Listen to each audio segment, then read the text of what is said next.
Buletin Didik 19 Januari 2023 bersama saya Charles Mohan. Salam sejahtera.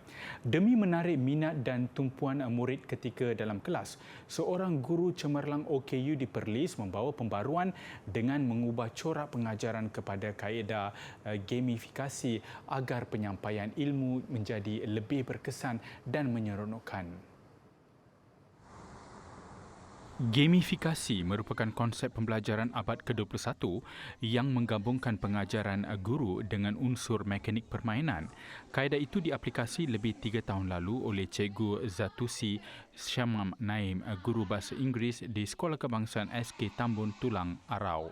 Salah satu yang obvious dia adalah murid-murid lebih bermotivasi untuk belajar and tumpuan lah, diorang lebih memberikan tumpuan dan banyak benda yang mereka lebih faham. Jadi bila mereka faham, mereka akan ingat. Dengan gamifikasi, suasana ketika dalam kelas tampak menyeronokkan. Murid mengambil peranan masing-masing untuk terlibat aktif dalam sesi pengajaran. Ia sekaligus mewujudkan aktiviti persaingan yang sihat selain meningkatkan kefahaman dan minat untuk belajar. Tadi saya belajar yang secara best sangat-sangat sebab saya belajar tentang kuis. Kuis ni sebabkan untuk game. So bagi saya memang sangat seronok dan best. Senang faham juga? Ya. Ini lagi the best. Lagi best dari kenapa? Sebab senang faham. Lebih daripada itu, Cikgu Zatusi juga merupakan seorang blogger pendidikan dan YouTuber pendidikan.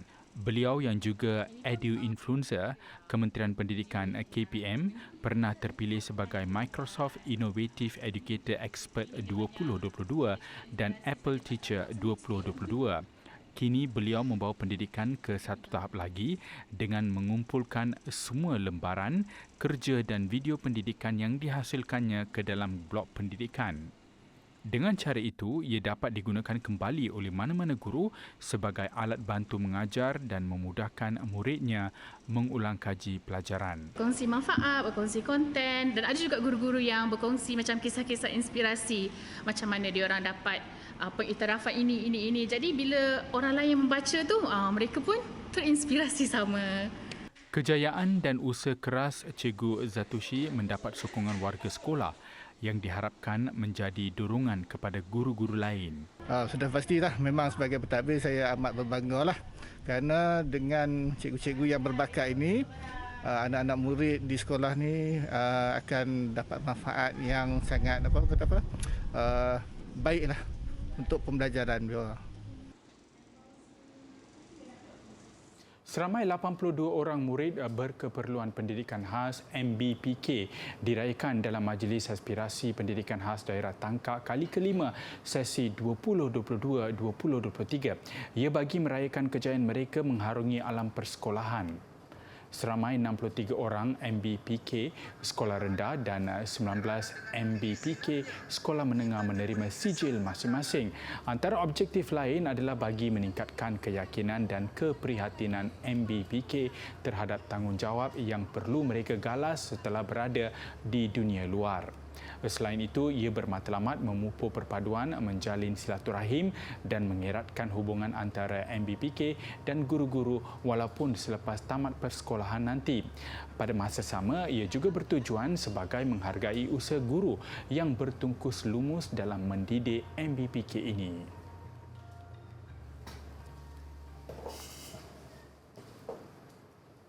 473 buah sekolah di sekitar Perak membuat permohonan untuk mendapatkan pegawal pengiring daripada polis ketika mereka mengambil wang bantuan awal persekolahan BAP di bank. Ketua Polis Perak Datuk Seri Muhammad Yusri Hassan Basri berkata permohonan itu dibuat guru besar bagi sekolah kebangsaan dan pengetua sekolah menengah kebangsaan dari semua daerah di negeri itu sejak minggu lalu. Permohonan itu dibuat pihak sekolah kepada Ketua Polis daerah dan memang digalakkan. Ia bagi menjamin keselamatan mereka terutama ketika mereka mengambil wang dalam jumlah yang besar. Isnin lalu, seorang guru besar berputih mata selepas wang BAP berjumlah lebih RM109,000 yang diperuntukkan untuk sekolahnya di Berenang Selangor hilang apabila dilarikan penjenayah. Wang berkenaan baru saja dikeluarkan oleh guru besar itu sebelum cermin kenderaannya dipecahkan ketika beliau pergi membeli minuman.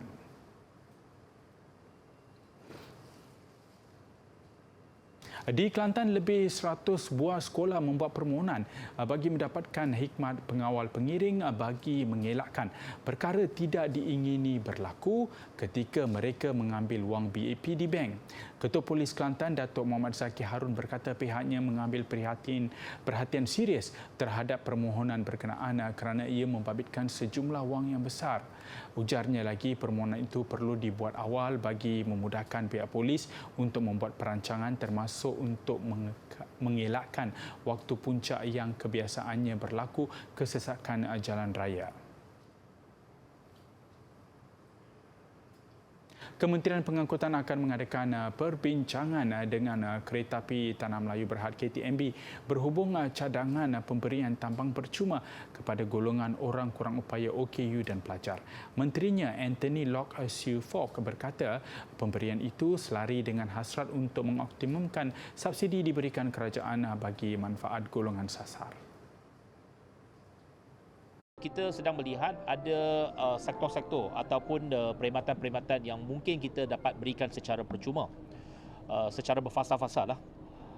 Umpamanya memang saya telah pun meminta KTMB untuk melihat ada dapat bagaimana kita mengoptimalkan subsidi yang diberikan oleh kerajaan kepada pihak KTMB untuk kegunaan ataupun untuk manfaat golongan OKU dan juga pelajar-pelajar.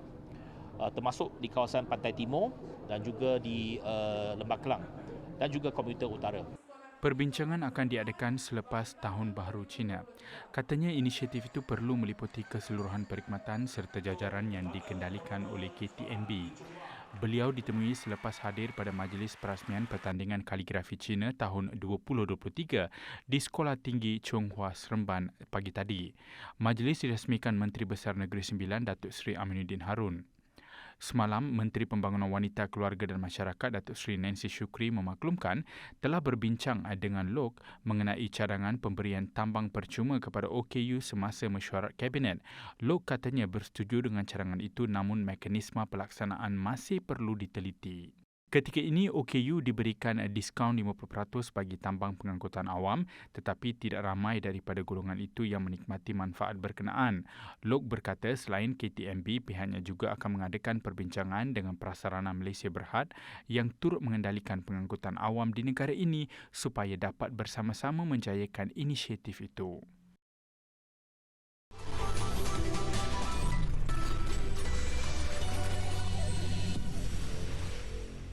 Bersua kembali, Yayasan Wilayah Persekutuan YWP membantu kira-kira 400,000 pelajar daripada keluarga golongan B40 menerusi pelbagai skim bantuan setakat ini.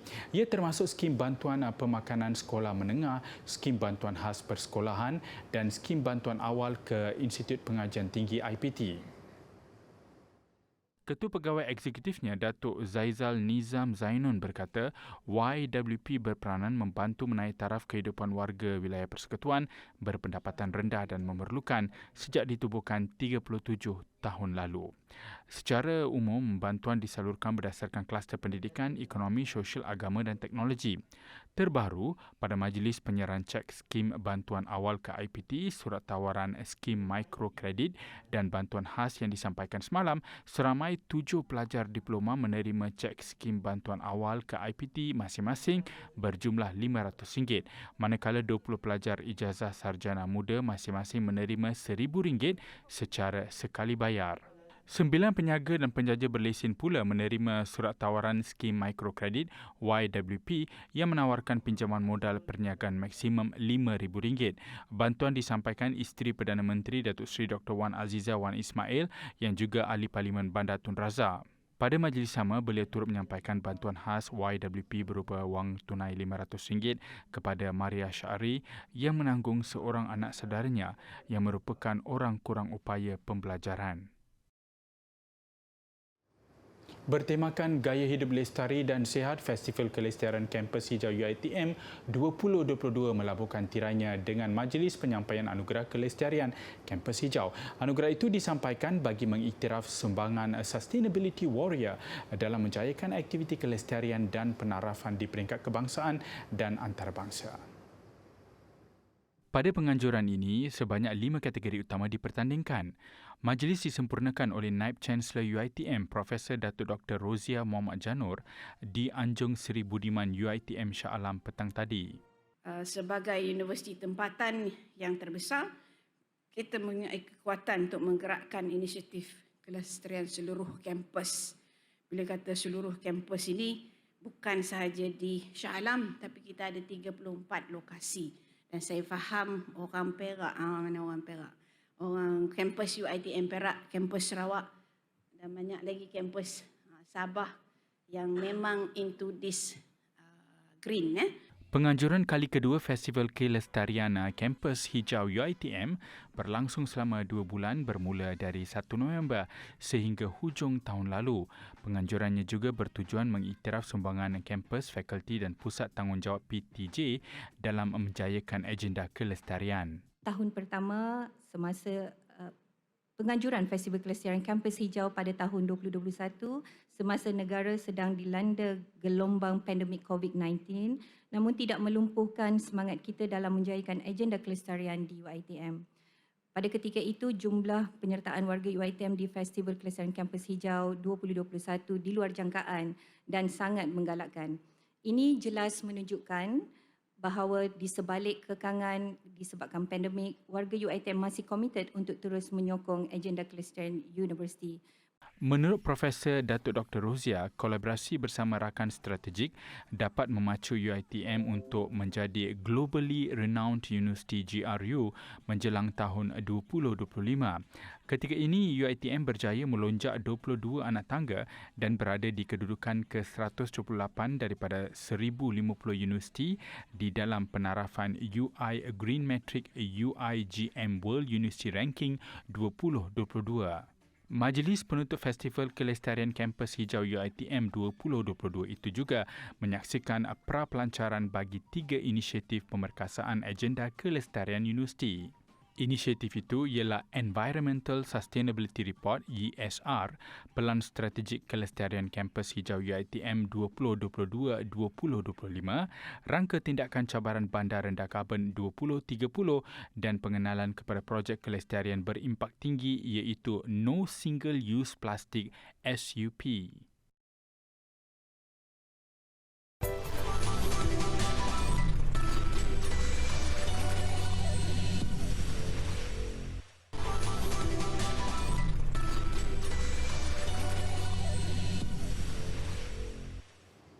Bersua kembali, konsep Malaysia Madani yang diperkenalkan oleh Perdana Menteri Datuk Seri Anwar Ibrahim memenuhi aspirasi 7 teras Kementerian Pendidikan KPM.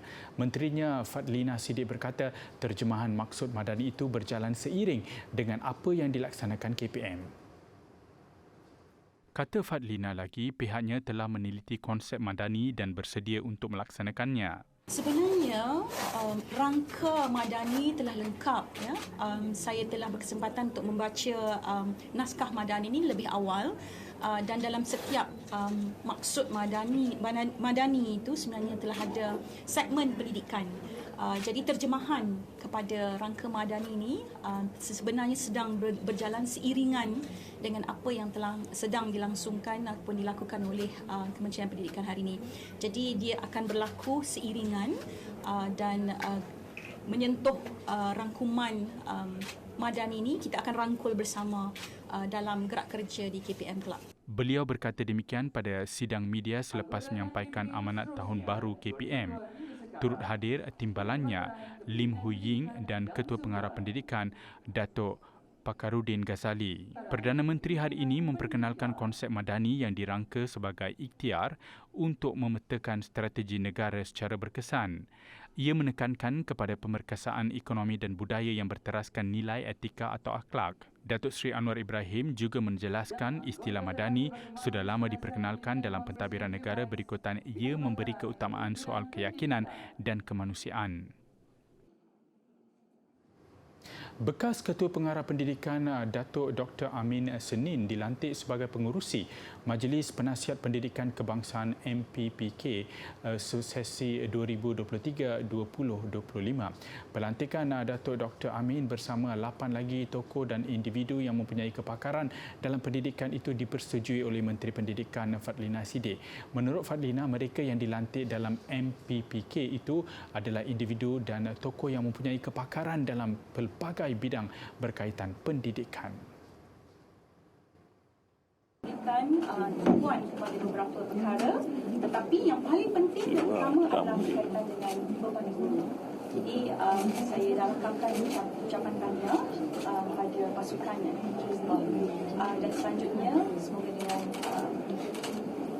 majlis tadi kita dapat melihat dari segi reformasi pendidikan yang kita akan lakukan selepas ini, khususnya beberapa aspek lah, termasuk juga tentang saya sebut beberapa perkara dasar digital, pendidikan digital kebangsaan, saya sebut juga tentang prasekolah, pendidikan prasekolah, kemudian berkaitan dengan pendidikan khas, pendidikan khas dan keperluan khas dan juga PIN.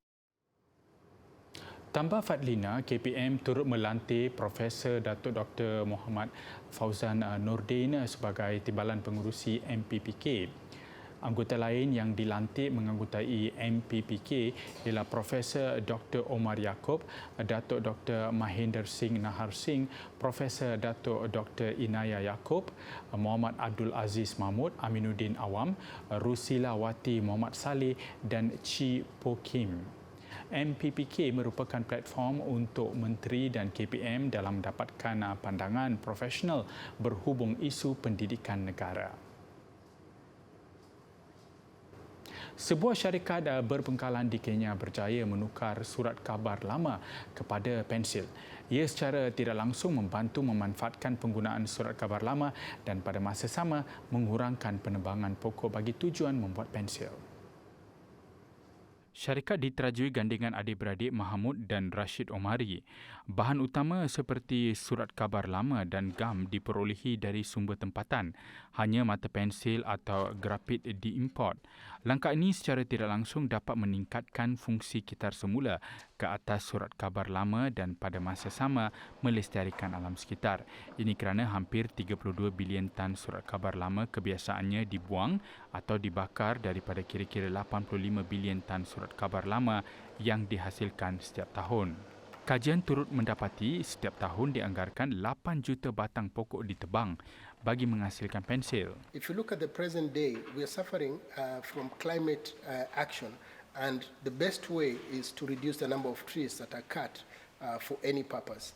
So for that matter, 82,000 trees that are cut every year to make pencils. We provide an alternative. We take the newspaper and then turn it into a viable product, which is a pencil, providing an option for those people to use instead of the wooden pencils. Yang lebih mengujakan ialah apabila harga pensil kertas adalah jauh lebih murah daripada pensil yang diperbuat daripada kayu. Matlamat Mahamud dalam tempoh 5 tahun ialah untuk memastikan setiap kanak-kanak di Kenya menggunakan pensil keluaran syarikatnya.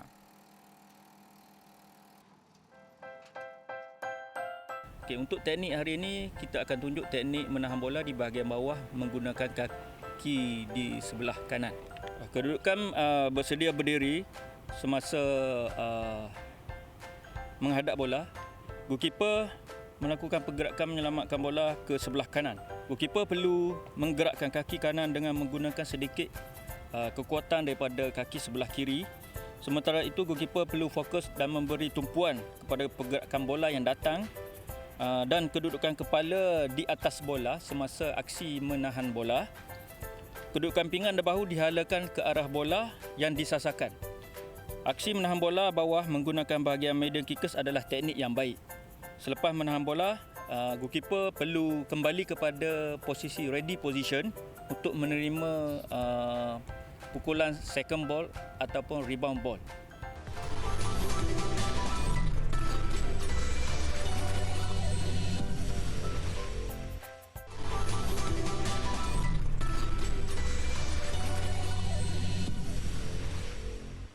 Sukan Hoki Piala Dunia India.